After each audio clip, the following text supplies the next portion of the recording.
Hi, everyone. Good evening. My name is Kelly Tacasto. I'm with Alzheimer's Los Angeles. Thank you for joining tonight's presentation. Tonight's webinar is supported by a grant from the Department of Justice.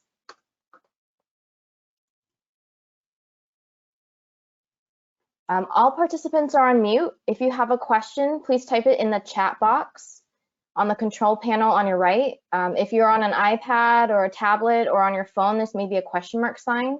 We will answer all of the questions at the end of the presentation. And if we don't get to your question, we will follow up afterwards.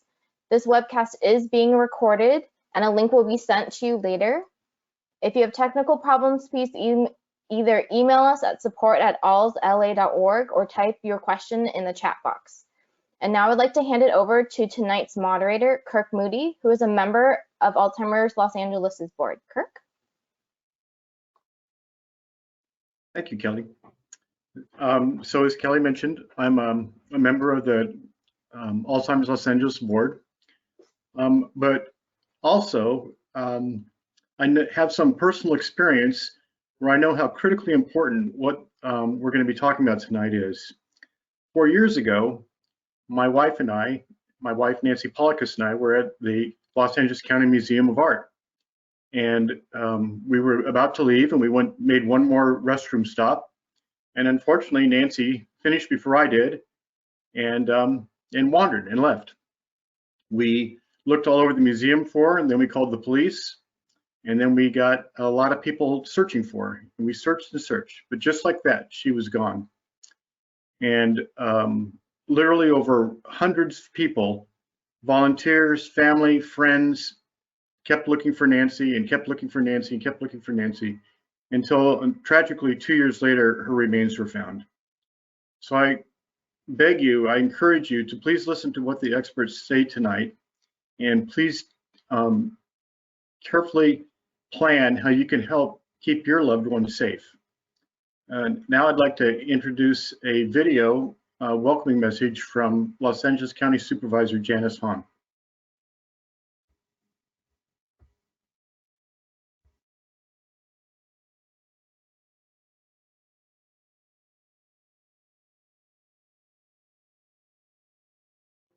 I'm Supervisor Janice Hahn. Thank you for joining us today.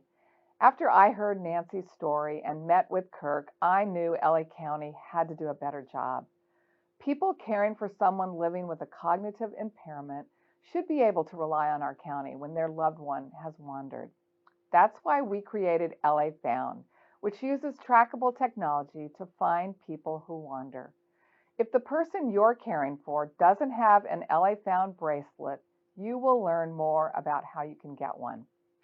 LA Found is connecting families to resources, providing education, and working with our law enforcement to help find people quickly. Thanks to their work, they've already found 23 missing people and returned them to their families. Whether you are a professional caregiver or caring for a family member, I hope that today's webinar is informational and helps you with your important role as a caregiver.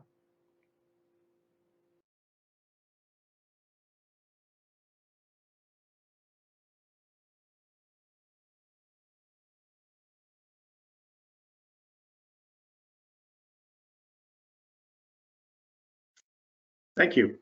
So next I'd like to introduce Otto Solerson from the Los Angeles County Workforce Development, Aging, and Community Services. Thank you so much, Mr. Moody. Muy buenas noches. It's a pleasure to be here. I would like to take a moment to thank Supervisor Hahn and the entire Board of Supervisors for their dedication, support, and leadership around the LA Found initiative. I also want to extend my gratitude to Alzheimer's LA for their ongoing partnership. This only happens because of their support in organizing today's webinar. And hearing Mr. Moody talk about the story of his wife, let me just say thank you for your leadership, for your advocacy, that has been so critical in LA County's efforts. I want to share with you that in the county, we are expanding training, not only to first responders, but to also over 100,000 county employees. And we are doing it because we believe they need to know how to deal with people with Alzheimer's so that we can better support you and your families. Someone said to me, a hero is an ordinary individual who finds the strength to persevere and endure in spite of overwhelming obstacles. So let me just say to each one of you, you are heroes. All of you keep your loved ones safe day in and day out. And even when it's not easy and there are many obstacles, many times standing in your way. So I want to recognize you, acknowledge you, and thank you for what you do. Let me also thank you for attending this webinar. It's always, we believe, so critical to find information and resources that help us care for our loved ones. And we're here to help. We hope that today's webinar provides the resources you need to help you as a caregiver. Let me once again thank you for all you do.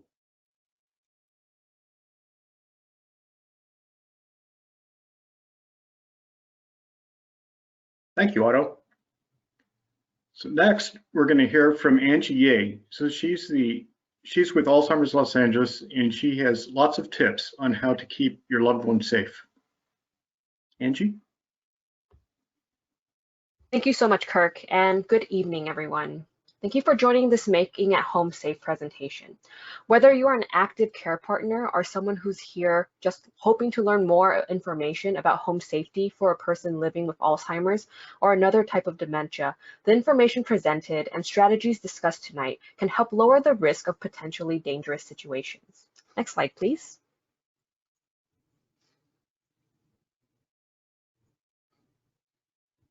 Tonight, we will be covering a quick overview on dementia and Alzheimer's disease, learning about a 3-step strategy called IDEA, and we will also be looking at the 4 most common safety concerns of care partners as it's related to their person with dementia staying safe while at home. Next slide, please. So the first question we have here is, what is dementia?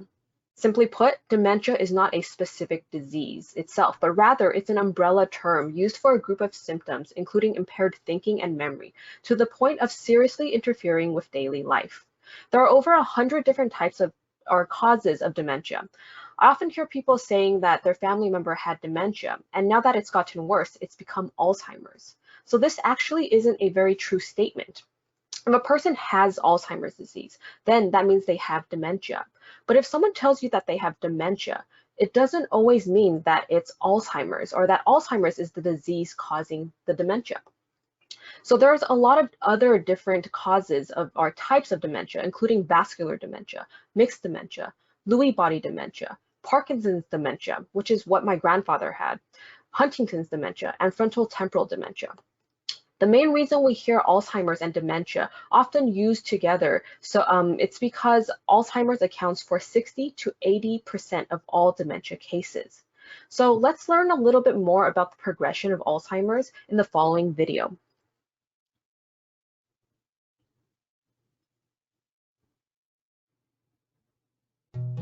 What is Alzheimer's disease?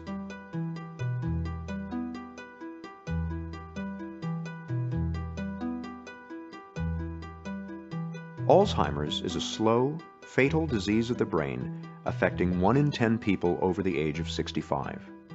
No one is immune. The disease comes on gradually as 2 abnormal protein fragments called plaques and tangles accumulate in the brain and kill brain cells. They start here in the hippocampus, the part of the brain where memories are first formed. Over many years' time, the plaques and tangles slowly destroy the hippocampus, and it becomes harder and harder to form new memories. Simple recollections from a few hours or days ago that the rest of us might take for granted are just not there. After that, more plaques and tangles spread into different regions of the brain, killing cells and compromising function wherever they go. This spreading around is what causes the different stages of Alzheimer's. From the hippocampus, the disease spreads here to the region of the brain where language is processed. When that happens, it gets tougher and tougher to find the right word. Next, the disease creeps toward the front of the brain, where logical thought takes place. Very gradually, a person begins to lose the ability to solve problems, grasp concepts, and make plans. Next, the plaques and tangles invade the part of the brain where emotions are regulated. When this happens, the patient gradually loses control over moods and feelings. After that, the disease moves to where the brain makes sense of things it sees, hears, and smells. In this stage, Alzheimer's wreaks havoc on a person's senses and can spark hallucinations. Eventually, the plaques and tangles erase a person's oldest and most precious memories, which are stored here in the back of the brain.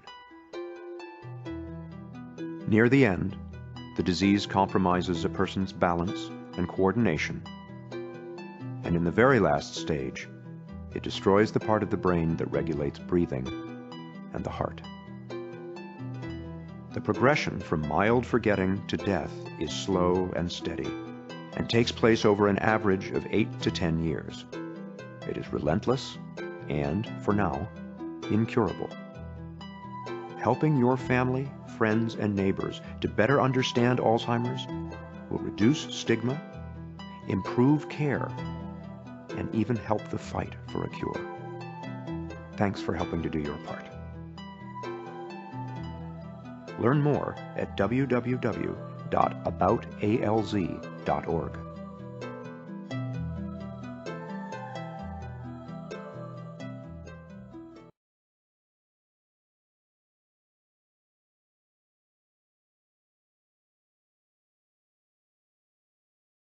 All right, so now that we have a better understanding of how Alzheimer's disease can progress and the different areas of thought that becomes impacted, it's easier to understand why people living with this disease or another type of dementia experience changes in their behaviors and how this actually may cause them to interact differently with the world around them.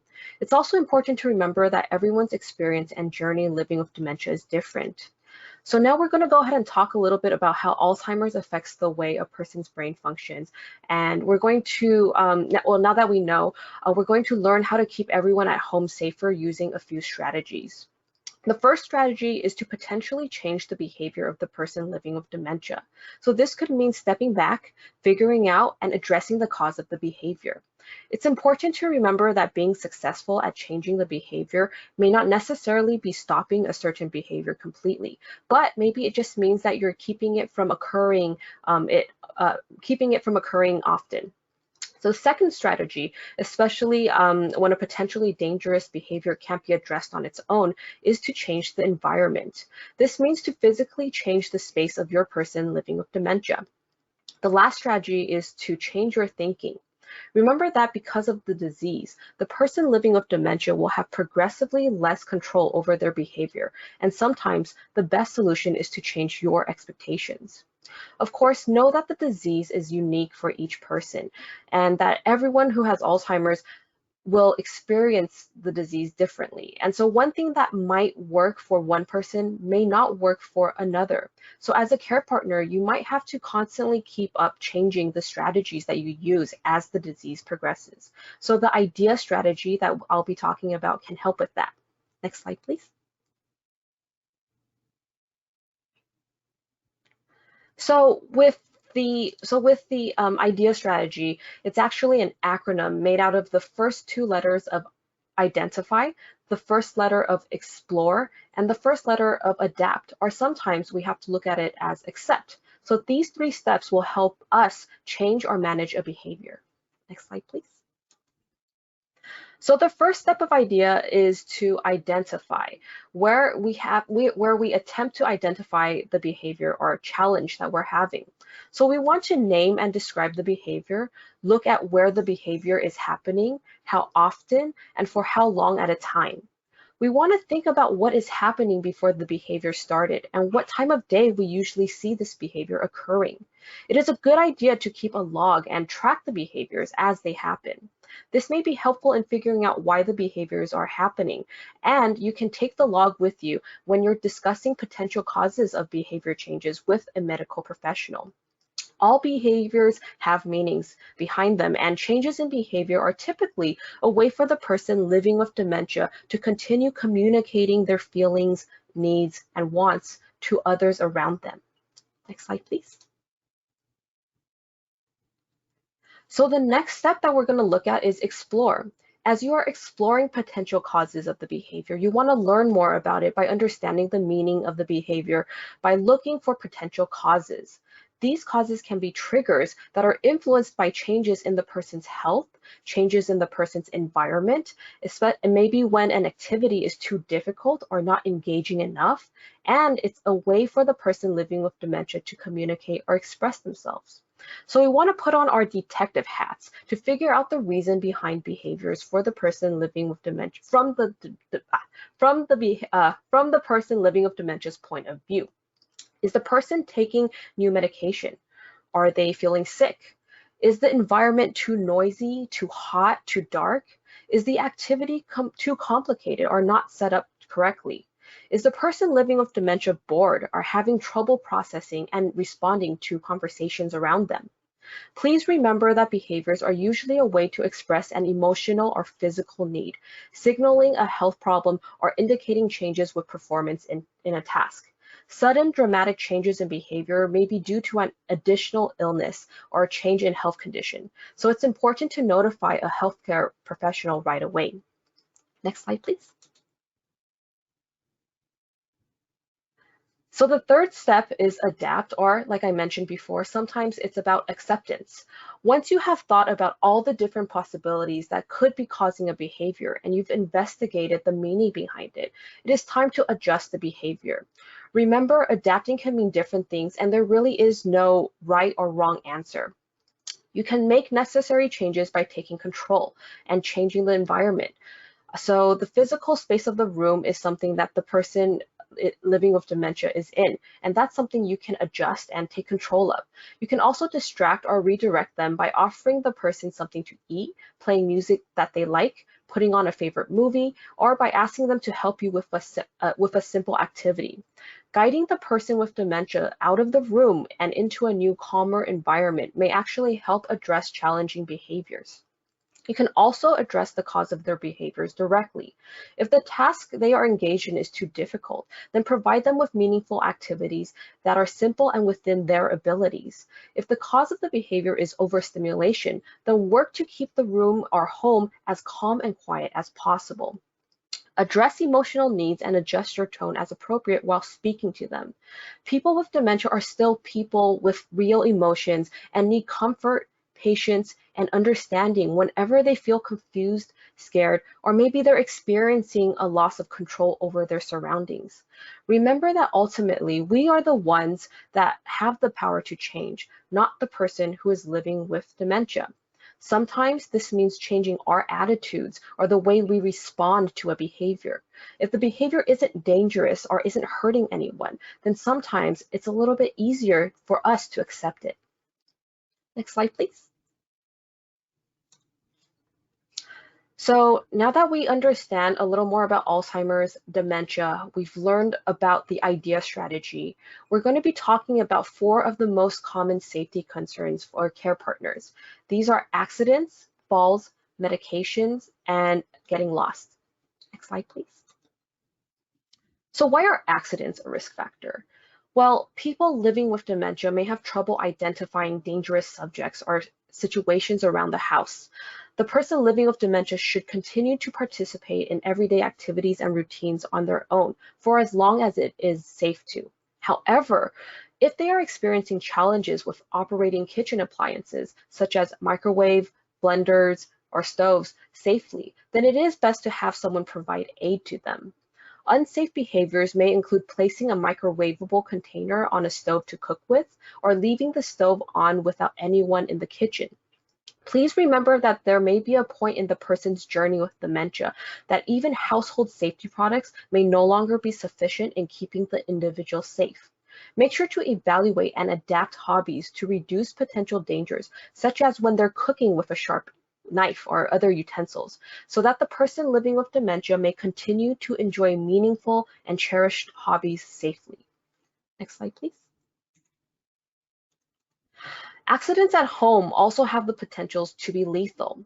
In order to prevent serious accidents, it's important to lock away loose knives or sharp tools. Avoid accidental mishandling of weapons by removing or disabling firearms that may be in the house. You can modify firearms by installing safety locks or removing firing pins. Store your ammunition in a separate area of the house. Another important area to consider is to prepare for the dangers of driving. As an individual progresses on their journey living with dementia, they may experience more and more challenges operating a vehicle safely. Additionally, decline in the person's ability to navigate the road and comprehend traffic signs and signals or one-way streets will be areas of serious concern.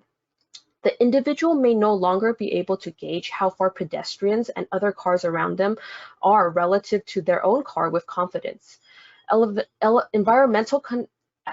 Environmental considerations such as fog or rain can also increase the risk of a serious accident.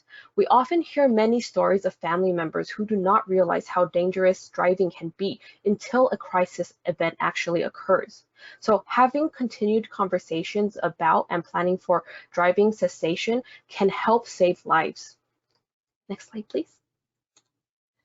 So let's talk about accident prevention in the home.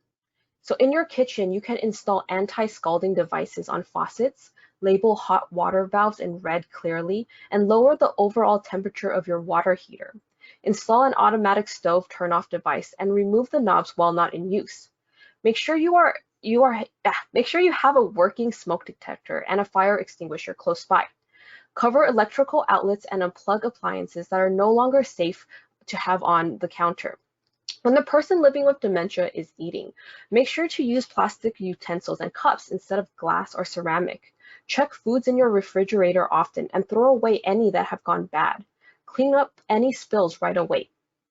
Throughout the house, consider having chairs and tables that are sturdy and place padding on sharp corners. Make sure you lock up sharp items and keep cleaning supplies like shampoo and drainer cleaner out of reach. Cleaning supplies can be easily confused for food, and a person living with dementia may not know the difference between a jug of soap, a jug of mouthwash, and a jug of fruit juice. To help with visuals, use decals on glass doors and use contrasting colors on items such as stairs and handrails to increase visibility and avoid injury. Improving visuals in the environment can help make potentially dangerous items more visible for the person living with dementia. Next slide, please. So next, we're going to talk about another common safety concern, which has to do with falling. Physical weakness, poor balance, challenges with visual and perception, and other changes affecting executive functions increases the risk of falls occurring in the home. Next slide, please. So the bathroom can be an area of the home where most often falls occur. To help minimize the risk of falling, you can identify safety equipment such as handrails, and you can install safety equipment such as handrails in the tub or shower. So other helpful installations include grab bars, raised toilet seats with handrails, and a plastic chair for use inside the shower. Non-slip tub or shower mats can help reduce the dangers of wet floors. You can also use pink or blue light bulbs to help reduce shadows that may cause confusion. Make sure there is appropriate lighting in the bathroom, especially for nighttime use. Sometimes the bathroom doors are not wide enough for the person living with dementia to enter, especially if they're using a wheelchair or walker. So you can install a swing away or offset door hinges that make the door openings 2 inches wider. So remove the lock from the bathroom door also to prevent the person living with Alzheimer's from getting locked inside. Next slide, please. Let's look at how we can help prevent falls in the home. We mentioned installing rails in the bathroom area, but we can also do the same for any stairs in the house, as well as the bed that the person is actually usually sleeps on. So we can also use rubber-based non-slip rugs in walking areas and refrain from waxing the floor. Make sure to remove clutter on the floors, especially in the hallway and living areas. Having too many pieces of furniture can make moving around difficult, and tape down the edges of carpets with brightly colored tape for better visibility. Be considerate about mirror placements inside the home to minimize confusion and make floors and walls different colors, as that can help create visual contrast. Make sure you have good lighting in your rooms and that the light switches are near doorways and stairs. For the person living with dementia, you can help reduce the risk of tripping by making sure that their clothes are not too baggy or long. Provide them with good, sturdy shoes and slippers with good traction to help make sure that it's safer for them as they navigate the home. Help strengthen their legs through regular exercise if possible, and incorporate transfer or mobility aids, and consider using a hospital-type bed with rails or wheels. For the care partner, make sure you are not hurrying your person living with dementia and allow them plenty of time to engage in activities, especially if they need to complete them by a certain amount of time, or when you're preparing them to go to a doctor's appointment or other outside engagements. Plan and prepare items that might help support your person's ability to get ready out of the house and into the car. Next slide, please. So now we're going to talk about medication management as a common safety concern. Mismanagement of medication is a risk factor because of the person living with dementia may become ill or poisoned because they either took the wrong pills or too many pills were taken at a time. Confusion and memory loss can result in the person consistently forgetting to take their medication or consistently taking too many pills at inappropriate times. It's important for care partners to prepare for assisting their person with medication management. Next slide, please. So we can do that by making sure to talk to our person's doctor and writing down a list of all medications. This has to include any herbs, vitamins, and supplements that the person living with dementia is taking. Have the doctor confirm that all the medications being taken are safe and that the side effects do not interact with one another. You want to plan for increased involvement as medication management needs increase in order to avoid mismanagement. If you are experiencing challenges with making sure that your person with dementia is taking their pills, speak to a doctor about other options such as providing the medication in a liquid or patch form. Crushing up pills and putting them in applesauce or pudding can also help make taking medication easier. Next slide, please. So let's plan on incorporating a few medication tips safely. The first thing that we can do is to be organized. Make sure that we have a list of the medications and keep it up to date. Check medication dates and dispose of outdated medication. Keep the local poison control center and emergency room numbers on hand in case of medication overdose. We can also help by managing medication. Keep undispensed medication in their original containers, clearly labeled and locked in a safe place. You can also use a pill box or other methods to organize medication so that they are taken as prescribed. Dispose of extra medication that may be expired appropriately. For the care partner, it is important to keep a regular schedule when dispensing medication to your person living with dementia.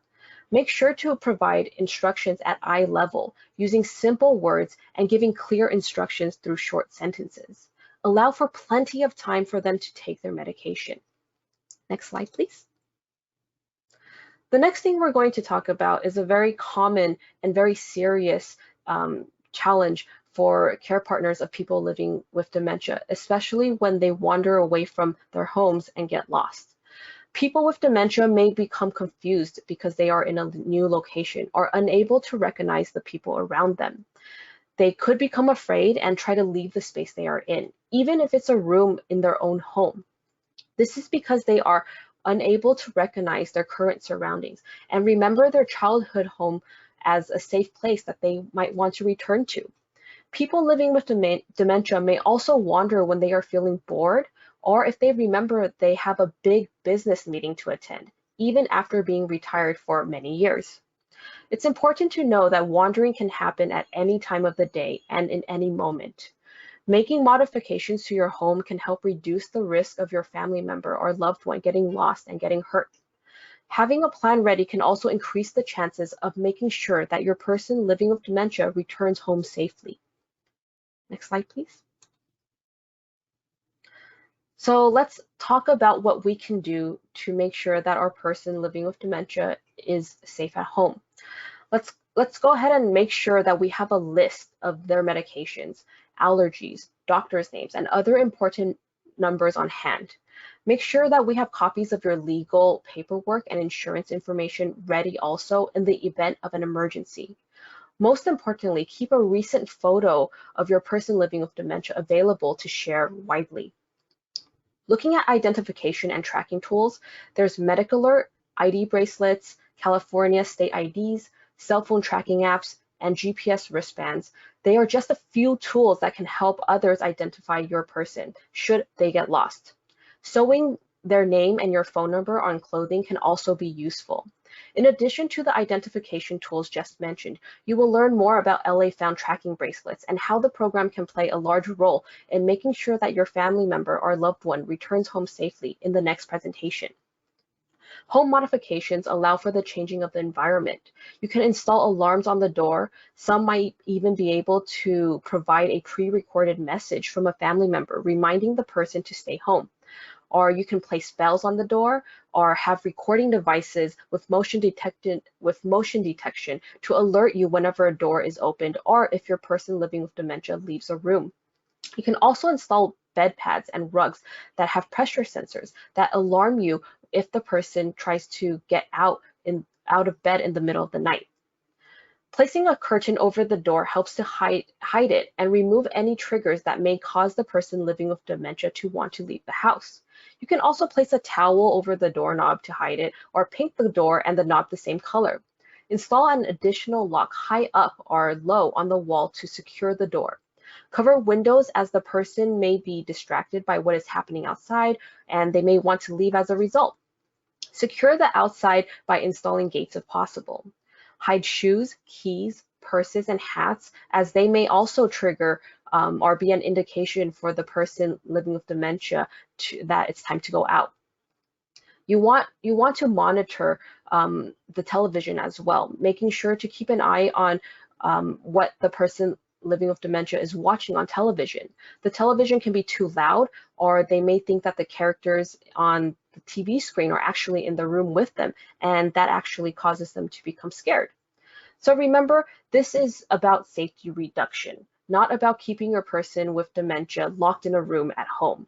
Anybody in the house should be able to leave it, including the person living with Alzheimer's. Next slide, please.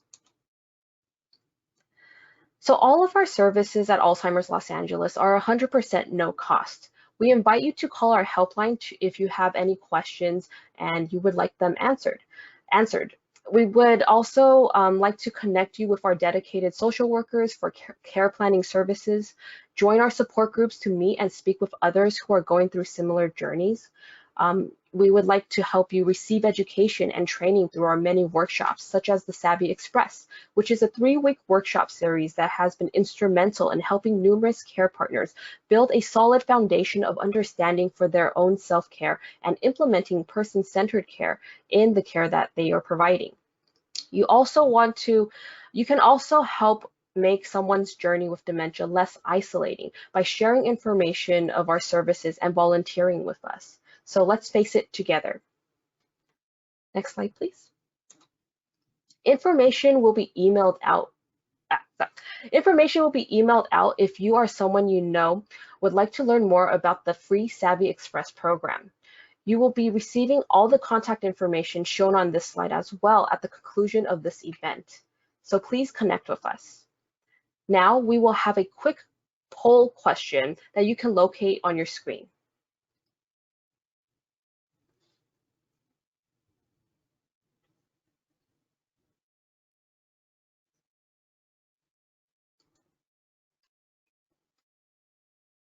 Thank you, Angie. So if you would please take a look at this poll question. We are going to try to improve this webinar, and we're going to have a couple more poll questions towards the end. Okay, so do you live with someone with dementia or know someone who lives with a person with dementia? So please simply answer yes or no. Okay. Great. Next, we're going to get a presentation from Cynthia Lopez Paz. She is also with the Workforce Development, Aging, and Community Services, and she's leading the LA Found effort. Cynthia?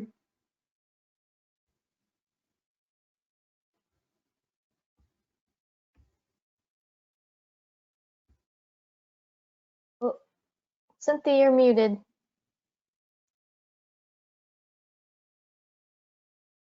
Sorry about that. I want to begin by thanking everybody that is on the call today, especially as a caregiver, taking time off from your very busy schedule to learn more about how to keep your loved ones safe. As Kirk mentioned, my name is Cynthia Lopez Paz, and I'm the LA Found Unit Manager with the Department of Workforce Development, Aging and Community Services.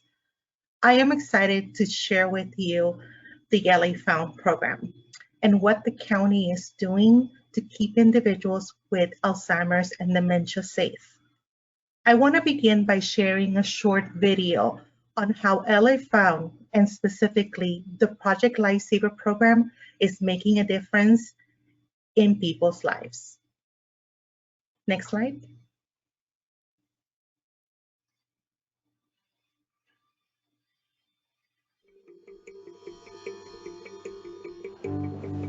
My son came in and said, "Oh my gosh, Mom, Dad's nowhere to be found. What are we going to do?" I quite honestly, and my son, both of us, we didn't think we were going to see him again.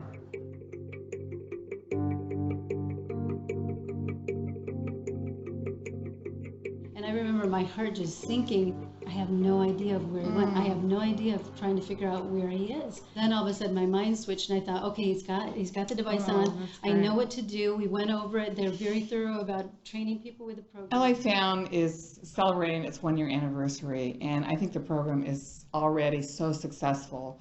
It gives peace of mind to all the families who have a loved one who might tend to wander.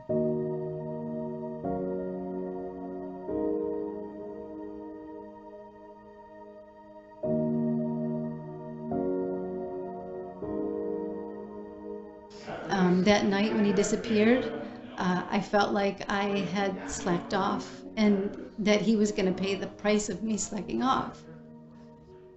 Because it's a lot of responsibility to take care of them, and we get tired, and we do our best, but you need help. And this program has, I'm so sorry. This program has saved me. We got off the freeway, he picked up a signal, I went to your house, and by the time I got to your house, he's saying, "Hey, I got it." No, it was 15 minutes. I was like, sorry, this cannot, this did I hear is that right? like, no. Anybody that cares for someone who has Alzheimer's or dementia, or even a child who has autism, knows you cannot watch them 24 hours a day, 7 days a week. It's physically impossible.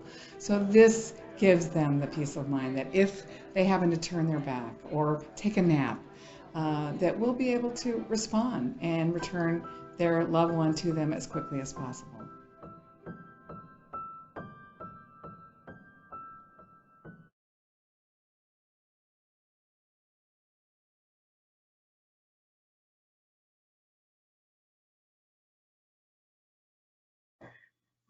Each one of you know the challenges of and difficulties of taking care of someone with Alzheimer's or dementia.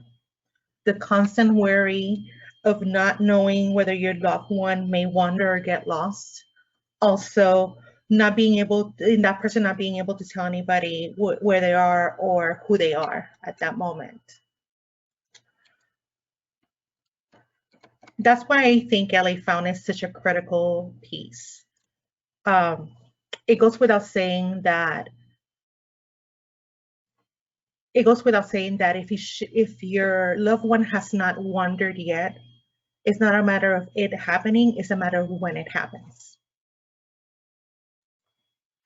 So LA Fund was established in 2018 to help caregivers of those living with Alzheimer's, dementia, autism, or other cognitive impairments, assistance to ensure that the loved ones, if they do wander, they are found safe.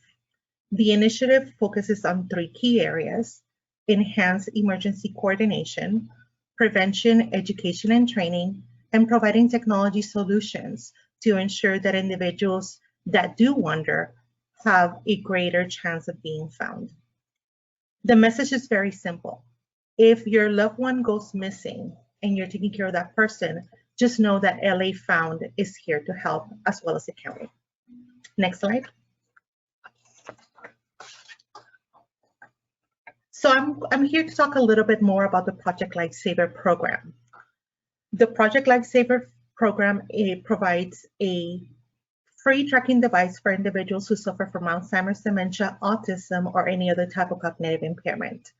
We paired with Project Lifesaver International, a nonprofit organization that offers these tracking bracelets. The way that the program works in LA County is that the LA Found unit over at our department determines the eligibility for the program, trains a caregiver, and provides case management for the families. When that individual at some point wanders and becomes lost, the Los Angeles County Sheriff's Department has a specialized equipment that is able to read the signal, and they're able to go out and search for the individual. Anybody participating for the program is eligible to receive a device free of cost, and they will also receive spare parts for the year. During the COVID pandemic, as we are all undergoing as of now, devices are being issued by certified mail. So what we do is once a family member provides or submits their application, we will evaluate the application and we'll contact the caregiver to go over the program requirements, and we will explain how to put the device together, and we will provide an overview. This is usually done by phone or video call. Next slide. So as you saw in the video, it talked a little bit about how the Sheriff's Department was able to read the signal from the device. So how does the device work? The device works by sending a radio frequency signal similar to what an FM radio signal is like, and each device has a very unique frequency for that particular individual. The frequency is emitted every couple of seconds, and when the individual, as I mentioned, goes missing and law enforcement is notified, the LA County Sheriff's Department goes out and they have the antennas, which you can see on the top right picture. They have that equipment that is able to read the signal. I just want to reiterate that this device is not a GPS device. It doesn't have an app that you can see where the person is at that moment. It is very, it just works by radio frequency. So it's very important that if you're participating in the program, that you notify law enforcement as soon as possible so they can deploy the Sheriff's Department to assist. Next slide. So how do you qualify for one of these devices? To qualify, you have to be diagnosed with Alzheimer's, dementia, autism, or a cognitive impairment, be mobile and prone to wandering, be a county resident, a resident of Los Angeles County, and there are no income, no property, or citizenship requirements for the program. All the families need to do is provide the completed application and submit certain documents that we require, such as IDs or documentation verifying the relationship and so forth. Once you submit that documentation, then the LA Found unit will contact you with additional details. Next slide. So what are some of the Project Lifesaver program requirements? Caregivers that are part of this program are required to test the device daily. The device operates via a battery. So in order for us to know that the battery or the device is working as it should, It is important that the caregivers test the battery every day and they record the information on a log that is provided to every single individual. The bracelet also requires that there's a battery change every 60 days. The caregiver and the family also have to comply with information on reporting guidelines, which we go over during the overview of the program with the families. And we want families to understand that this is a tracking tool, and this is to assist in finding the individual. It's not a guarantee that by just using the device, the person will be located. It's just another added layer of protection for that individual and peace of mind for their family. And most importantly, if you're participating in the program, you must contact 911 immediately and let them know that your loved one is participating in the Project Lifesaver program with LA County and that they have a Project Lifesaver bracelet. Next slide. So how to apply? I want to begin first by stating, please don't rush into jotting all this information down. We will be providing everybody with a copy of the presentation at the end of in the next couple of days. So you can apply online. We do have an online application portal that you can go in and you can apply in. Also, if you would like an application to be mailed out to you, you can contact us at our email or you can call us at the LA Found hotline. Once submitted, the application is reviewed and we contact the authorized agent. This could be a spouse, this could be an authorized representative or a conservator, and the caregiver with next steps. As I mentioned before, the eligible individuals are going to receive a kit with supplies for batteries for the next year. We also assist the families and we provide also after the first year any additional spare parts that they may need, and those also can be ordered online through our application portal. Next slide. So before I conclude my presentation, I want to start by thanking Alzheimer's LA for this great opportunity to teach everybody, to just share and spread the word about the LA Found program. If any of you know of somebody that may benefit from the program, please go ahead and refer them to us. You can send us an email, you can call our hotline, or you can share the content of this presentation also with your family members. And if you don't already do, I would encourage you to please follow us on social media. We are on Facebook, Instagram, and Twitter. It is a great place to get additional information on resources that are available for caregivers and loved ones with individuals infected by Alzheimer's and dementia. And with that, I'm going to turn it over to Kirk. Thank you, Cynthia. So we have a couple more poll questions that we'd like to go over real quick. And again, we're just trying to improve this webinar. We do plan to give it again. So if you could please take a look at this. I feel like I know more about keeping my home safe for someone with dementia now that you've seen this presentation. So do you strongly disagree with that statement? You disagree with it? You're not sure? You agree with it? Or you strongly agree? All right, thank you. Next poll question.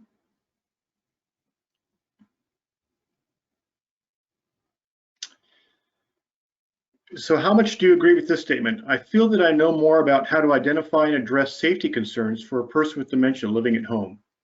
Again, do you strongly disagree? Disagree? You're not sure? You agree? Or you strongly agree?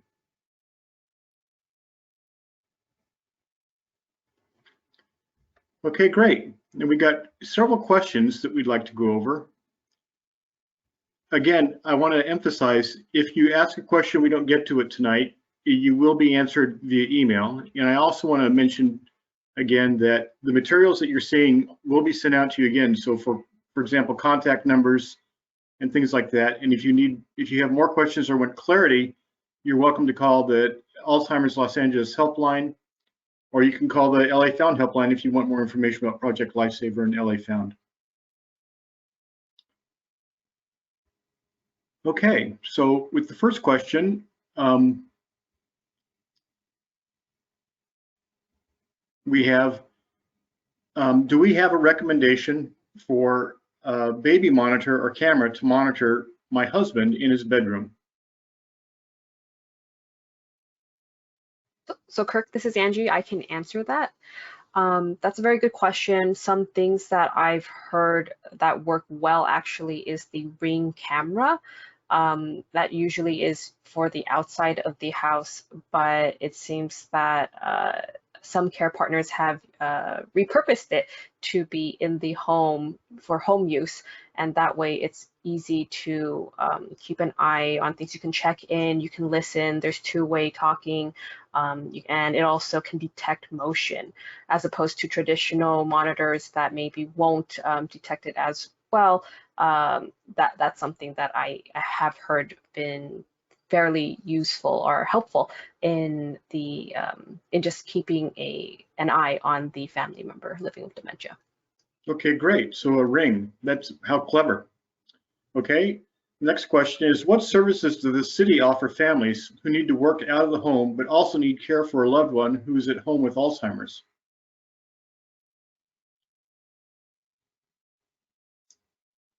Cynthia, maybe you want to take a cut at that?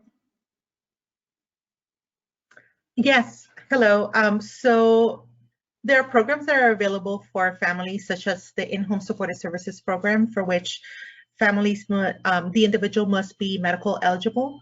And there are other also supportive services programs that are provided through the city. If the family or the individual could share their contact information, I will be more than happy to reach out and provide additional resources with their contacts at the city.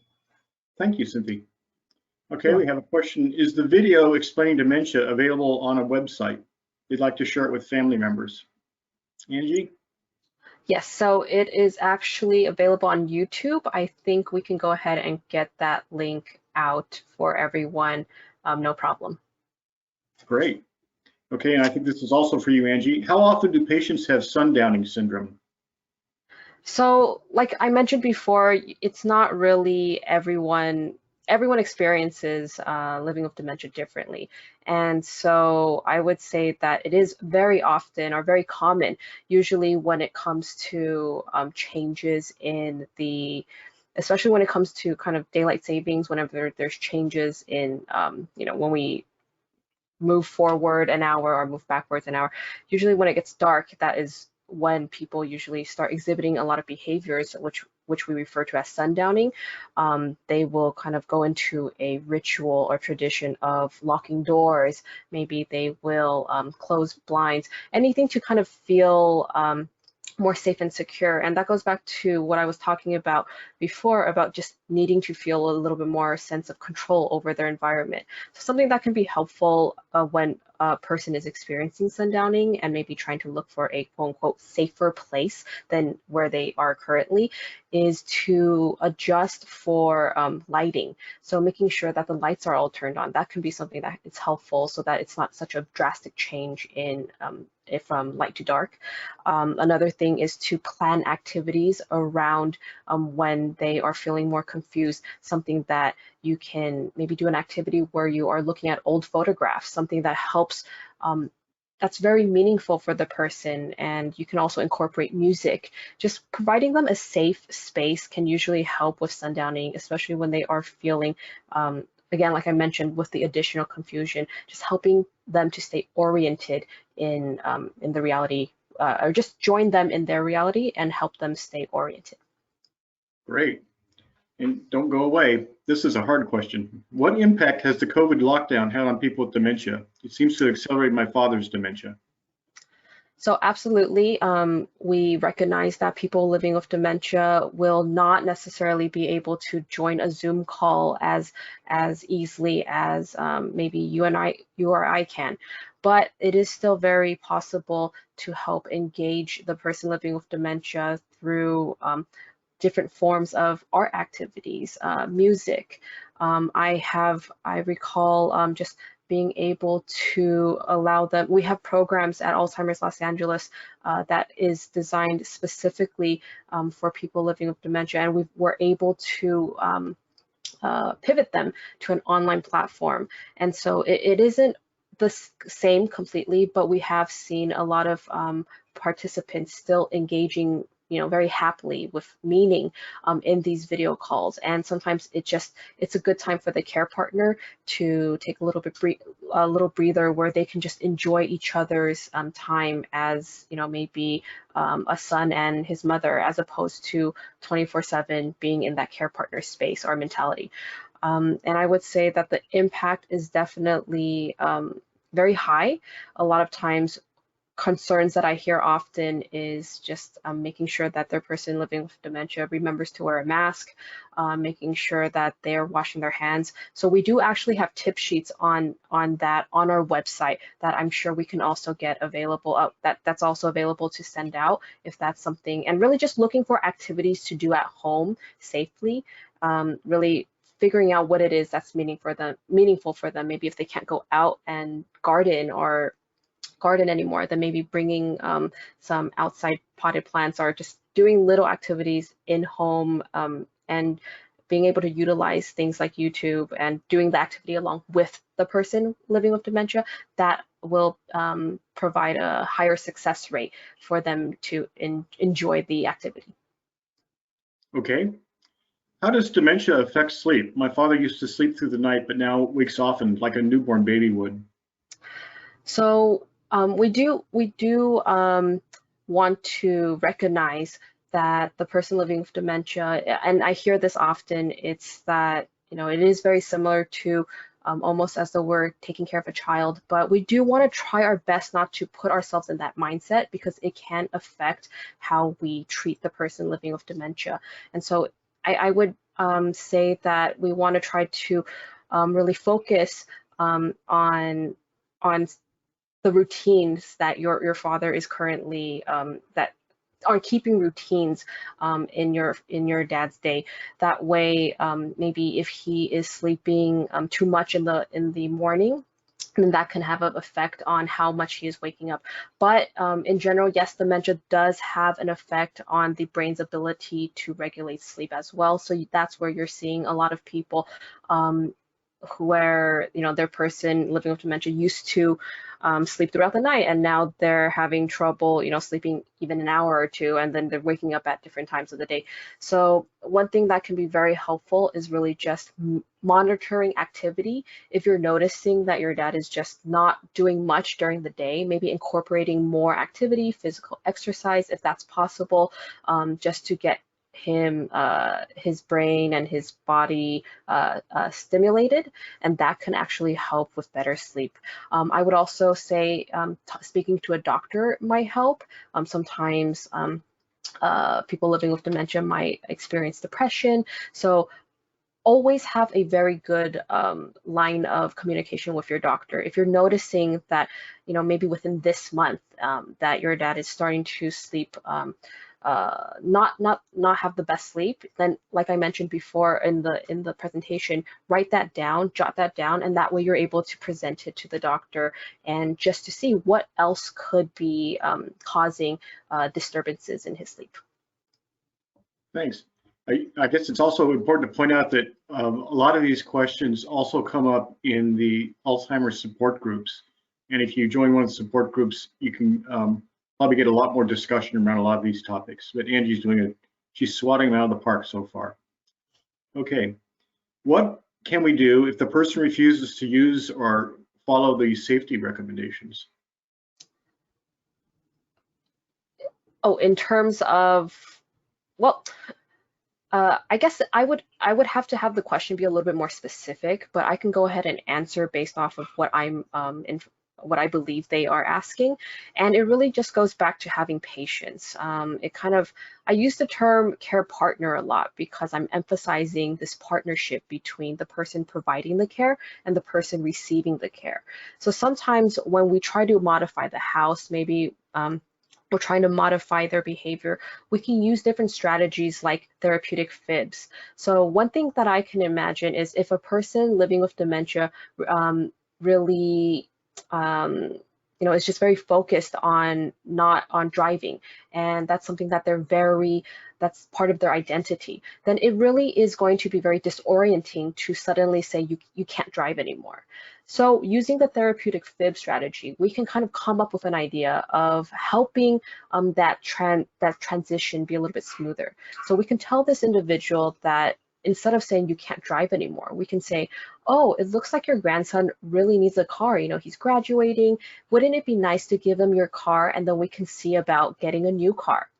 And that can be something that makes it a lot easier for the person living with dementia to accept, because it's, you know, we still want to be contributing to other family members. We still want to be useful, right? We still want to have value. So being able to figure out how do we address these changes for safety. We almost have to, again, put on our detective hats, like I mentioned earlier, and be a little bit creative in how we approach the situation. And if you have any questions, and if you need any help kind of strategizing or brainstorming, like Kirk mentioned, joining a support group is a great way to do that. Joining our Savvy Caregiver Express, there's a flyer in the handout section there for you to access to learn more about that.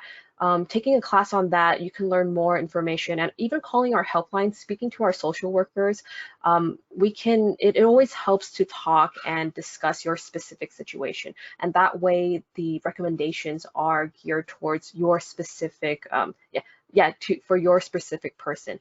And because it's really not a one size fit all, they usually say if you've met one person living with Alzheimer's, you've met one person. And so I would say that it really goes back to just having patience overall, but also keeping in mind to not be too hard on ourselves too. One thing that might not work today might work tomorrow, and we just really never know. Okay, and another question is, and I just lost it when I had it right in front of me. I'm sorry about that. You touched on this a little bit before, but it seems like there's a lot of comparisons, people with dementia and toddlers. Can you talk a little bit about the differences? Absolutely, Kirk, and that's a great question. Thank you for whoever asked it. It's actually something I'm really passionate about. So yes, it is true that we will see some similarities, but there is also a lot of dangers to infantilization. And so that's when we start treating people living with dementia, not as adults, but as children who need to be coddled and taken care of. And as I mentioned, it will affect how we speak to a person living with dementia. When we use baby talk, or when we use kind of, you know, voices that might be taken as a sign of disrespect, and no one wants to feel that way. A lot of times when we refer to a person living with dementia as a child, or taking care of a child, we're actually taking away all of their achievements, a large part of their identity.